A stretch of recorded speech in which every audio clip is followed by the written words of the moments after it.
How's it going, bro? Welcome to my YouTube channel. My name is Fritz, and in this video I'm going to do a full in-depth start to finish mastering with one of my tracks. So please make sure you watch this whole video from the beginning until the end, because you're going to learn techniques today that you can use in your own productions. You're going to be able after this whole video to master one of your own tracks. We're going to do this example with the track This Feeling. So let's get straight into FL Studio. You might be surprised about my mastering process, but my mastering already starts in the mix. So I'm going to tell you a few things that I'm making sure of when I'm doing the mixdown of my own songs, which makes then the mastering way easier and will cause way less issues. When I'm basically mixing a track, I make sure that there's a few things installed in my mixing chain. First of all, what I have, which is also visible here in the playlist, is a high pass and low pass filter as an automation clip. So as you can see here, there is this master automation, which is basically a high pass and low pass filter on the master bus, which is just here. So you can basically see that I cut everything below 24 Hz and I cut away everything over 17,000 Hz. The reason for that is very simple. You cannot hear this audio. It's so low or so high that it's basically inaudible, which basically takes away headroom in the master that is not really necessary. So I have this high pass, low pass filter already in the mixdown. So there's a few other things I've tried to make sure of. In the mixdown, it is very important that you're compressing or limiting sounds which have high transients. For example, a hi-hat, a crash, sometimes even synth loops add up if, for example, you have audio signal like a delay combined with the synth loop itself. Sometimes those audio, the volume basically adds up and it creates this massive spike in the audio file. And if you have a massive spike, it's gonna make it really hard to master the track. So I basically make sure that when I'm mixing, I already make sure that I basically cut away those high transient from the track. Especially hi-hats are very transient heavy, claps as well. But I always also make sure that I'm not cutting away too much of the sound to not lose the energy of the basic sound. So let's say I'm actually happy with this mixdown. It sounds really good to me. I'm exporting the file. So I basically export it with Command R, basically save the file and just export it. And now what I'm doing, I'm basically going on my mastering template, my mastering David Fritz template, which is basically a template I created to master my tracks. There's just a few plugins on that mixing template with just 2 channels. And let's get straight into it and see what I've done there. By the way, if you've gotten any value from this video so far, please make sure to like it right now and subscribe to my channel to not miss out any house music production, mixing or marketing tutorials in the future. So while FL Studio is now exporting the file, I want to quickly just explain you what exactly mastering is and why we're doing it. So the reason why we're doing mastering is to bring the track, which is already well mixed, to the industry standard loudness and basically polish it a little bit. So basically between 0 dB peak volume and -1 dB peak volume with something like an LUFS, which is basically the energy of how much energy it has when you play the audio file, between let's say -6 to -8 LUFS, something like that in that range. And basically mastering does not make your track from let's say 100% to 500% better. Mastering just polishes it a little bit, but all the work, all the basic creativity, all the perfection is already achieved in the mixing and in the production process. So as you can see, I already exported the mixed file. Everything I'm doing now, I'm opening up the mastering template. So everything I'm doing is dragging this into the playlist. I have my track here. As you can see, the audio file seems to be quite alright. There's a few peaks here, but there's nothing major. There's nothing intensely distorted. There's nothing like, there's no intense highs or something like that. So then I bring it to channel 1. Usually when I'm mastering EDM tracks or my own EDM tracks, I always go to the busiest part of the track, which is somewhere here. As you can see, it is already peaking at almost 0 dB. So what I want to basically do, I want to make sure that it is somewhere at -6 dB. I have also this plugin which is called Levels, which is basically showing exactly how big the peak volume is of the track. -4.7 is still a bit too loud, so let's bring it down a little bit more.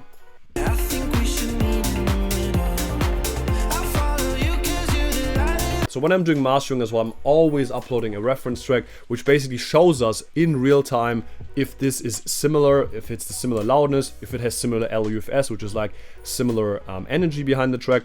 A track I like to always use, especially for like tech house tracks, is John Summit's track, because this track is very loud and it sounds really good on every mix. So I'm just uploading it here.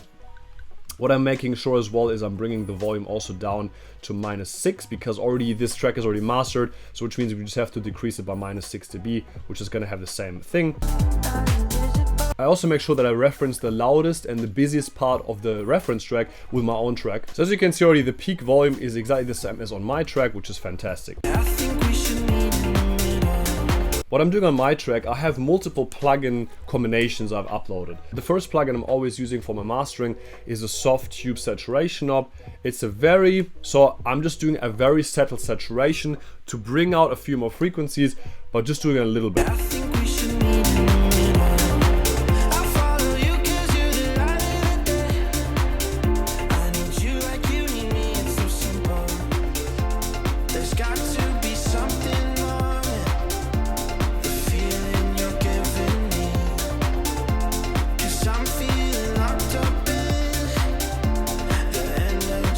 Cool, just a little bit of saturation.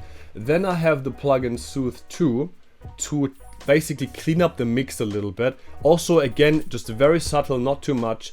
If I'm very happy with the bassline sound, I'm usually like having this high pass filter. I'm not cutting any low frequencies away. This, for example, is way too much. I want very detailed frequencies, which means high selectivity, high sharpness, ideally low attack. And I'm always making sure that I enable the delta mode to hear what kind of frequencies is this plugin cutting away.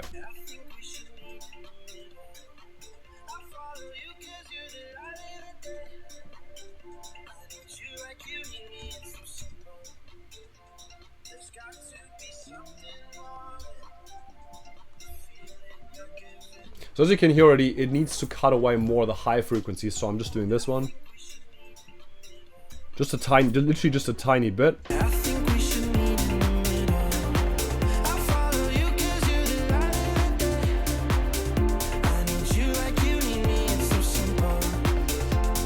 There's always a sweet spot, so I'm always bringing the plugin to the maximum, bringing it back again. So basically now comes the most important part, which is bringing the track to the industry standard loudness. But before we bring it to the industry standard loudness, I want to quickly just remind you that I'm also offering one-on-one online coachings where I'm explaining mixing, mastering, marketing, also how to advertise yourself on Spotify to bring your monthly listeners to at least 10,000 monthly listeners. If you want to find out more about this online coaching, please make sure you message me privately over Instagram. The link for that is in the description under this video. And just tell me a little bit about what you're struggling with the most, and I can definitely help you with bringing your music production career to the next level. Usually when I'm mixing and I think the stereo field is already well worked with, I use panning, I basically work with the stereo field. I don't really use the imager, which is basically responsible for bringing specific elements more into stereo, some elements more in mono. For example, the way how I would do it if I haven't done it, I would basically divide the whole track in different spectrums and certain frequency spectrums. So something like this, I have the lows, which is like till 150, then I have one till at least 1000, for example. Enable the stereoize button and then have the lows obviously in mono. So this means mono and this means completely stereo. I think I'm not going to be able to need this in this track, but let's just see what this does.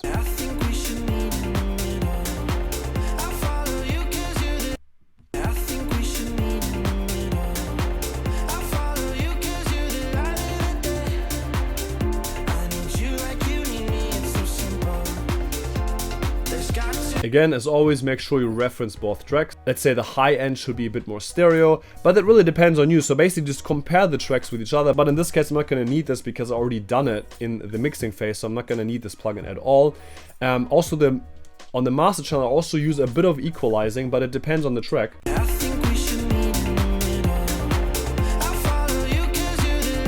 Again, I compare both tracks. If I think the lower needs a bit of boost, I boost a tiny bit. And remember, if you have to boost something more than 3 to 5 dB, you obviously have a problem with your mixdown. You should definitely work on the mix again before you go into mastering. Now comes the most important plugin, which is the maximizer, which basically makes it really loud. Right now we wanted to focus on having it at -6 dB. For my tracks, usually I use this preset, which is basically a balance preset, as you can see already. What it basically does, it has intelligent release control, smooth and thick limiting for a rich sound with low latency. I also sometimes like to use this one, which is like a balanced mix, but usually this one is really good. Usually I'm also bringing the character to very low, and now we're gonna blend in the threshold slowly.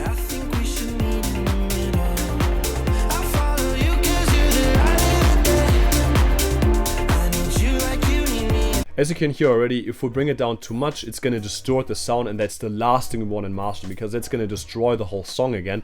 So make sure we bring the threshold to somewhere around here.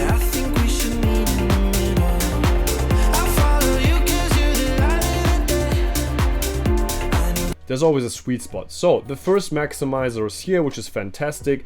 So let's upload now a second one, because usually I always need two of them, because we don't want one to work really hard. We want two to work just a little bit. Same setting. In this case, I use this one because I like it the most. If you like IRC2, IRC3, balance, or modern more, you can definitely use those ones, but it depends on your preference, because this is my way of mastering. You can obviously develop your complete own way of mastering music. So now the second thing I'm doing is I'm bringing again the ceiling to -6 dB. And then I'm also bringing the threshold not as low as the other one, because the other one already does the most job. So I'm bringing it to, let's say, -7.5. Again, fast character. Always make sure you hear that there's no distortion at the busiest part of the track.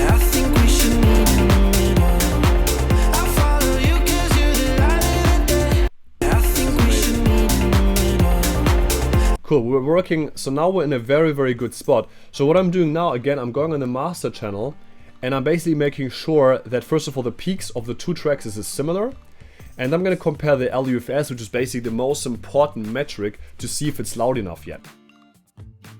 Okay, -6.1, which is good, and mine is -6. That's not too bad, that's like 1 dB of difference. Let's see if I can bring it to the same. Now both are at -6 dB. Let's compare now the energy of both audio files.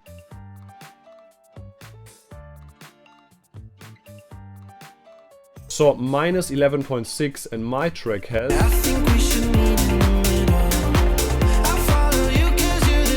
-12.3, which basically means that we haven't done enough maximizing, that it needs a bit more.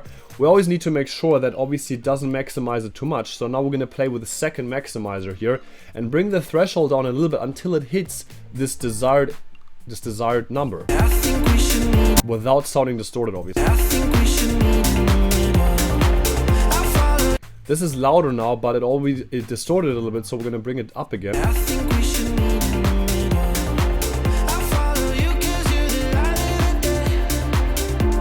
-11.5.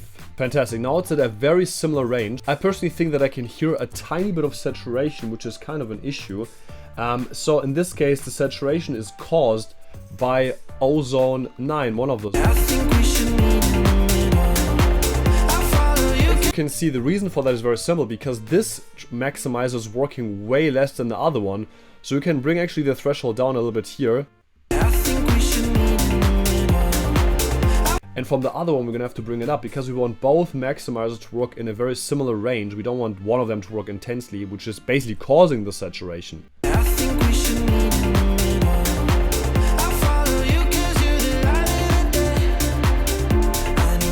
So again, let's bring up the level plugin and see what exactly this one is doing.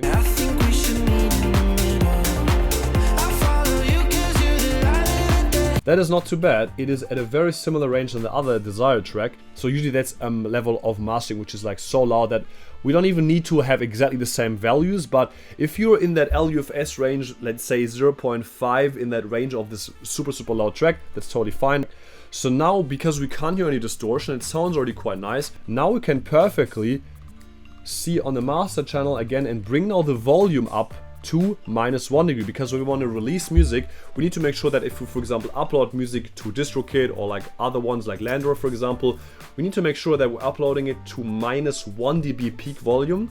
LUFS should be then already similar as John Summit's track. So now everything we're basically doing is bringing up this volume fader so it peaks at -1 dB. You can also bring it to -0.9 because sometimes it is not as accurate. This is too loud.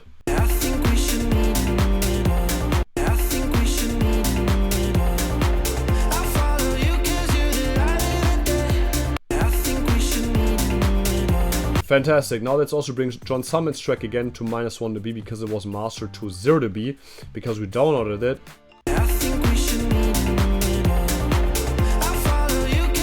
So as you can see already, the loudness is pretty much the same. Everything I'm doing right now is I'm also cutting away the end of the track, for example, so I'm making sure that the beginning is not too long, there's no pop, so I'm always doing this one here. Maybe this is even a bit too long in this beginning, so I'm cutting it away a bit more. There's got to be something. And the same with the end. I'm basically going to the end and then doing this link, so which basically prevents the pops from happening when the audio file stops. I need you like you need me, it's so simple. Cool. Perfect. Now everything we have to do is press Command R and export the track. This is called This Feeling. So now we're gonna double check the track. Obviously, we're gonna first of all export it. It's gonna go really fast because there's not many plugins in this template. That's gonna happen really fast. All right, so there's the audio file. Now we're bringing it back into the playlist. We don't need this one for now. We're gonna bring John Summon's track here down. Here's our track.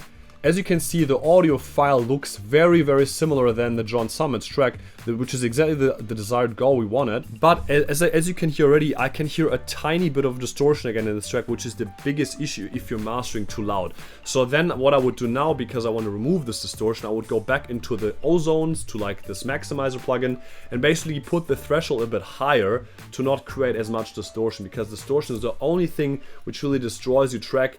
If the mixdown is good, if the stereo field is good, if the rest is good as well, it's fantastic. But yeah, this is the way how I'm mastering my tracks. I hope that you could learn a lot in this video. Please make sure to like it again as always, and check out this video as well, which explains exactly how to produce tech house like James Hype. There's also a few other videos I have also a Zara house music tutorial, which is a really nice one for you. Make sure to check this one out right now, and I'll see you bro in the next video.